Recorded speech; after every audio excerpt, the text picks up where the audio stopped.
तुम्ही जसं मगाशी सुरुवातीला म्हणालात की आता फैरी झडायला लागलेल्या आहेत आणि थोडं वातावरण अधिक निवडणुकीचं तापायला लागलं आहे. नुकत्याच त्यांच्या झालेल्या सभेत एक मुद्दा जो आता 2 दिवस खूप त्याची चर्चा होते, भटकती आत्मा म्हणून त्यांनी एक जो उल्लेख केला. आता महाराष्ट्रात एक क्रुशियल फेज आहे, जसं मी म्हटलं पश्चिम महाराष्ट्रातली.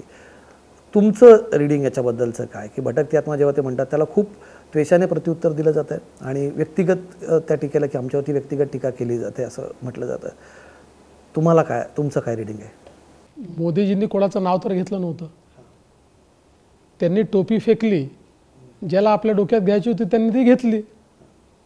मोदीजींनी फक्त एवढीच वस्तुस्थिती सांगितली की महाराष्ट्रामध्ये काही लोक असे आहेत जे सत्तेतनं बाहेर गेल्याबरोबर सत्तेला डिस्टॅबिलाइज कसं करता येईल याचा प्रयत्न करतात आणि हम न खेले तो खेल बिगाडे अशा मानसिकतेत ते काम करतात.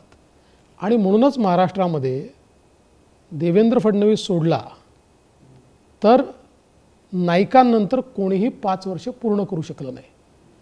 अशा प्रकारे मोदीजींनी एक फॅक्ट सांगितली. आता काही लोकांनी ती जिवारी लावून घेतली, त्याचं काय करताय?